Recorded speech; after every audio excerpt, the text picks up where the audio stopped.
Destiny 2 Warlocks have a lot of builds nowadays, especially in PvE. Most of them revolve around Wall of Radiance and throwing grenades.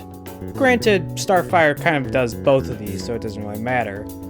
But I think there's a time a new exotic came around, and this one is a little bit older, but about as powerful.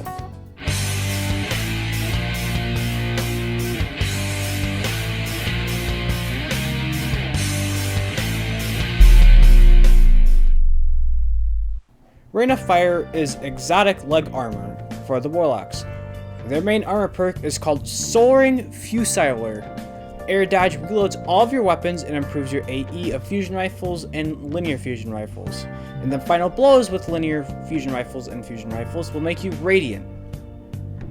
These have great implications in both PvE and PvP. And I'm going to start with PvP first since I am mainly a PvP player. Both upsides of the Rain of Fire are really good in PvP.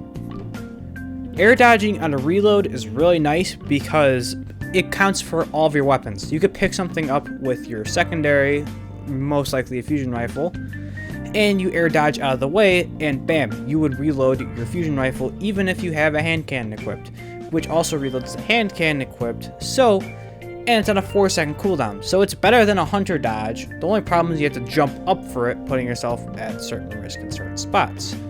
But the other upside, Radiance, on fusion rifle kills is really good because it's like a mini Harmony for all of your weapons that really helps certain weapons like 3090 pulse rifles and 180 hand cannons get into like a groove if they have like a kill perk like kill clip that has to start them. So I'm going to go through all exotic fusion rifles and linear fusion rifles and tell you what's the best to use with Rain of Fire. To start off, we have the two kinetic fusion rifles, Arbalest, the linear fusion, and Bastion, the non-linear fusion. Arbalest is practically a mini pocket sniper.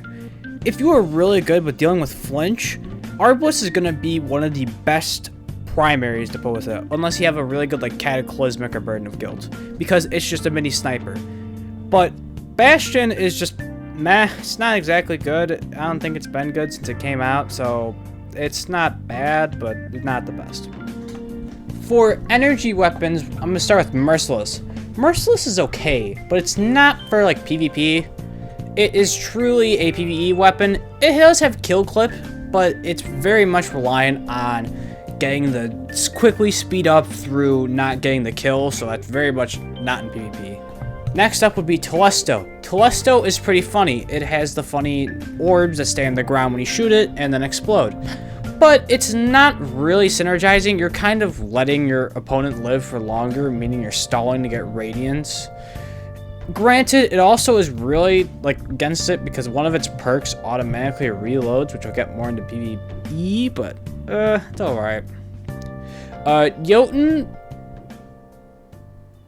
I hate you. You are the physically worst, and this gun shouldn't exist. It should be a grenade launcher.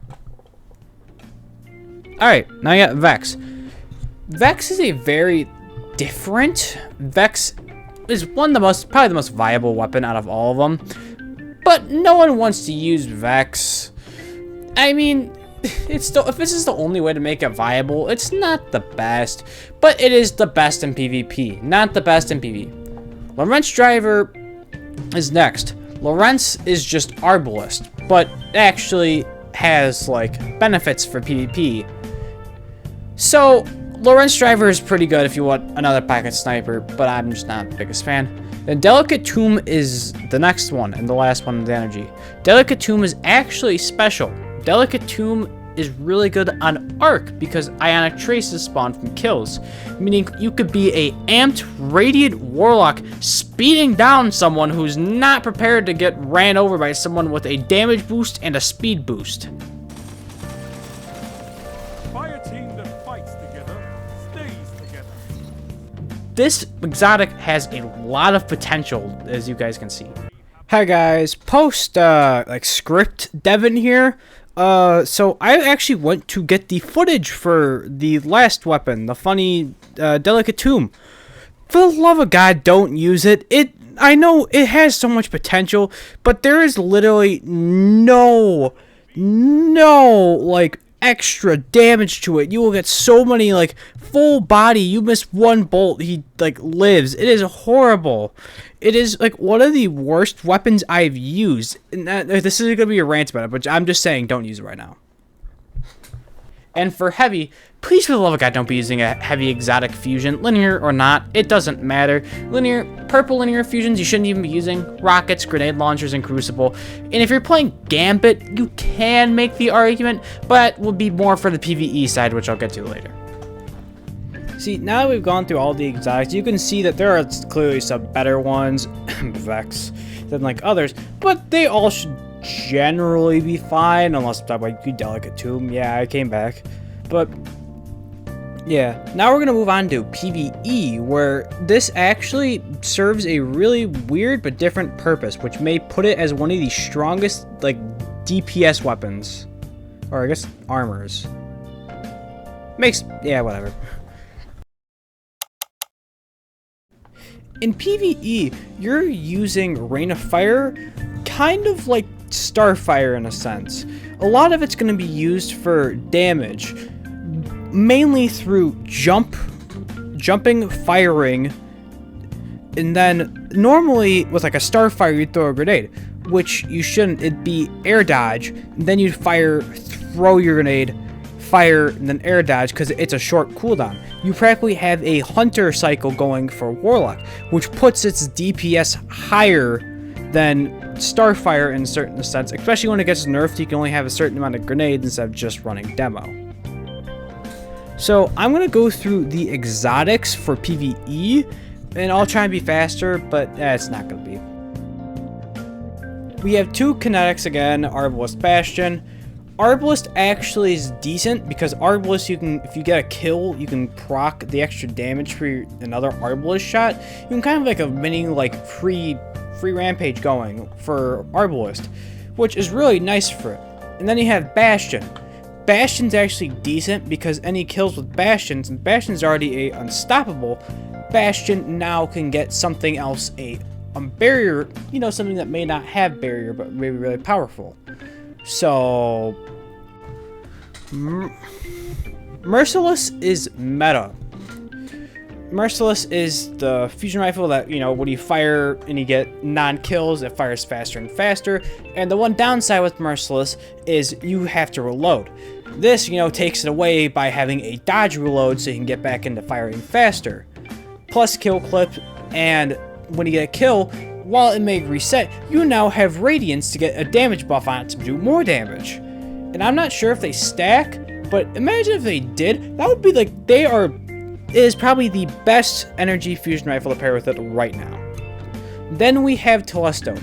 Telesto, I mentioned earlier in PvP, this has some problems. It shares the same problems with it, where you're delaying the kill, but it's still a damage buff and it does a decent bit of damage. But the downside to it in PvP is that it actually has a hidden perk that not many people know about. Telesto, when you get a certain amount of multi-kills, reloads part of the weapon. And that sucks for this, because one of the main upsides of Rain of Fire is to proc your reload through dodging, because it's like a 4-second dodge. Next up we have Jotun. Now, Jotun is actually decent in PvE, and it's not infuriating because you're only going up against ads. It has shield disorienting if you break them, which it should be good at because it does a bunch of damage.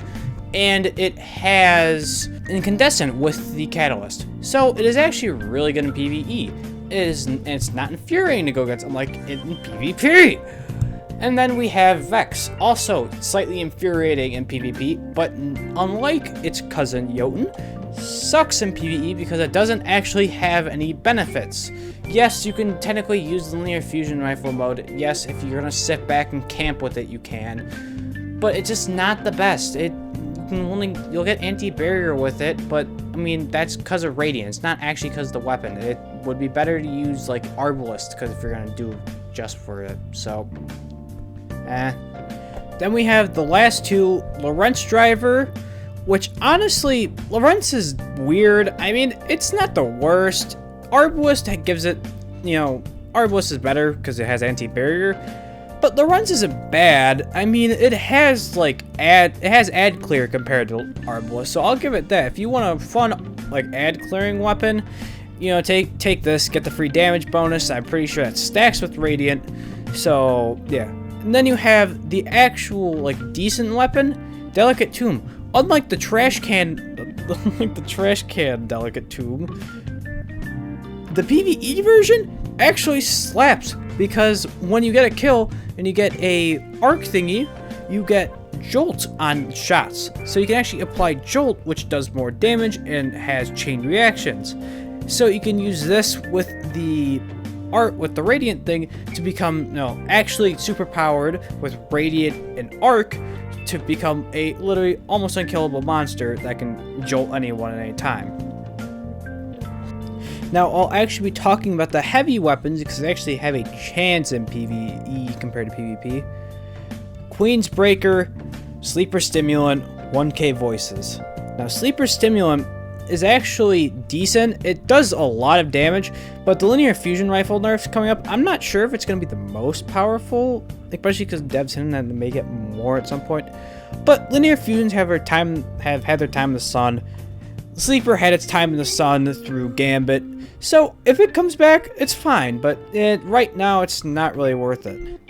Now 1k Voices, on the other hand, 1k is a Ignite machine. You can get procced Ignites with Radiance, so you can get the extra damage while shooting it. This is actually worth it, but especially during damage phases, because you can dodge, but you gotta get a kill with it, so have a secondary so you can proc Radiance with that, then get the bonus damage. Then finally Queen's Breaker. I just don't use Queen's Breaker. It sucks. It's never gonna be like powerful. Maybe in Gambit or PvP if you really want to, but it's Queen's Breaker. You're wasting a heavy slot for an exotic that may not even guarantee a kill. Now we should go over why you should actually use this.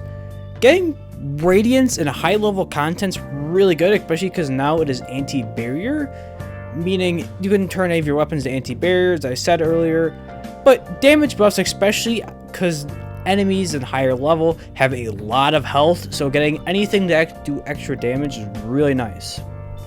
It also helps with the reloads I was saying earlier, because dodge reloading, especially with Starfire nerfs coming with Season of the Deep, the new way of air dodge reload could actually be really nice, because you can have the fast firing DPS with extra damage. So it's kind of like a mixture of a DPS tool, but it also can help your gunplay.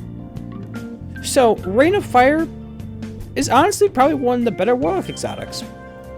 And it's kind of sad that I don't see many people running in Crucible unless they're running it with Vex, probably to make Vex, actually fun to use and viable with a damage buff. But I don't know, you guys tell me. I had fun making this video. Like, comment, and subscribe.